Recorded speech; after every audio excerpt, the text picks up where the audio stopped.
Oh my god, it's the base fantasy report!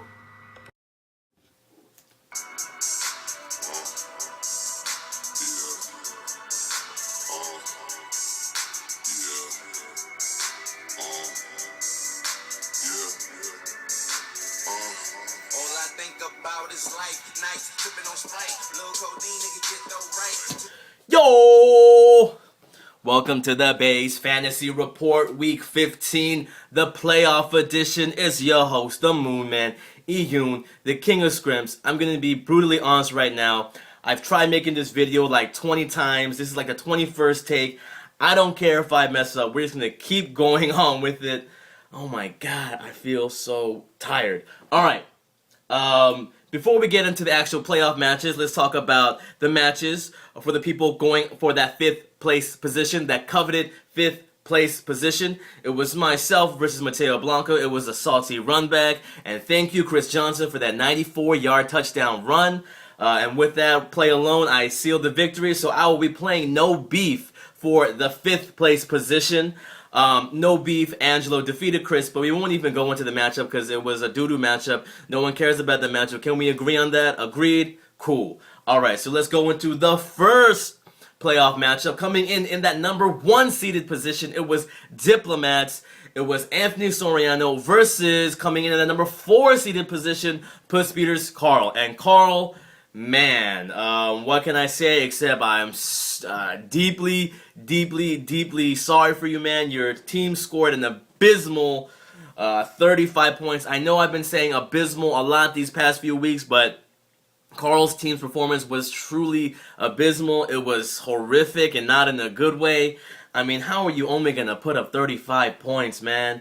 That is just so bad. I'm so sorry for you. There was no way that you were going to win it. There was no chance. Not even if you swapped in your best players on the bench, there was absolutely no chance. When you have Ray Rice scoring under 10, when you have Jimmy Graham scoring under 10, when you have Doug Martin scoring under 10, it's just not going to happen. And Anthony went beast mode again. He scored 126 points. He sealed the victory. He put himself in the championship, and that's without even putting in a kicker. Come on, Anthony, put in a kicker, man. Your dude was on injured reserve, so hopefully he'll fix that and we'll have a crazy championship match. Honestly, I'm a little sad that this game wasn't as close as it could have been. Yeah, it was so one-sided. It was seriously David versus Goliath, but this time Goliath came out on top, right?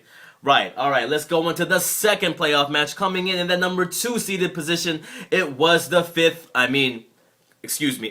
first legislation. And Leggy, I think by changing your name to the first sledge, you set yourself up for failure, simply because there is no such thing as a first ledge. You're the 5th ledge, man. You know what I mean? You're the fucking 5th ledge. What the fuck is a first ledge?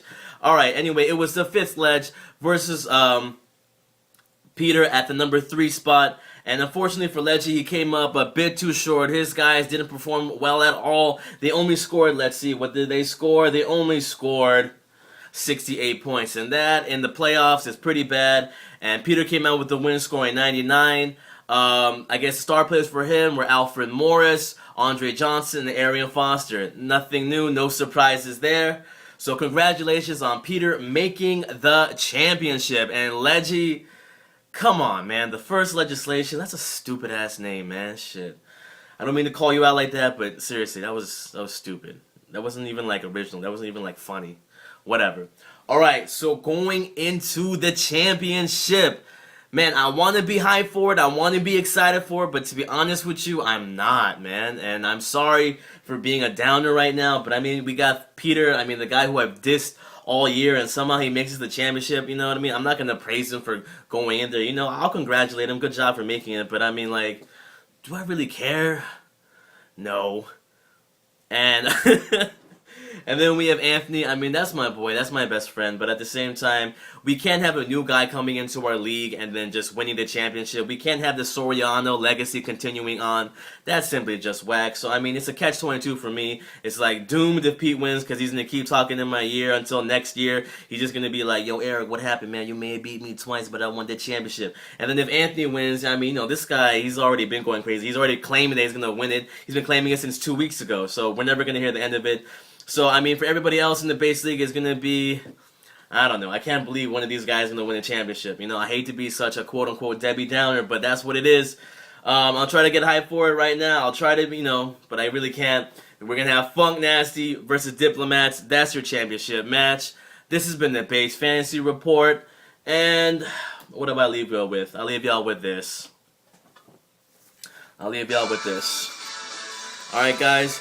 Hope you have a Merry Christmas. Hope you have a Happy New Year. I don't know if I'm going to do a base report next week. Maybe it'll be later on in the week because, trying to do Christmas things. You know what I mean?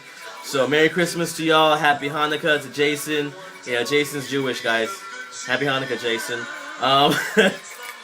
Yeah, man. It's the base report. Sorry, man. Just kind of like... Just not hype about it, man. I'm being like honest though. It's not really that hype about it. It's not like Peter versus Anthony. Like really,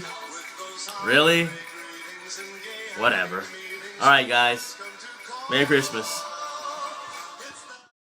We have PG3 Peter Griffin III versus Anthony Peterson ADDT.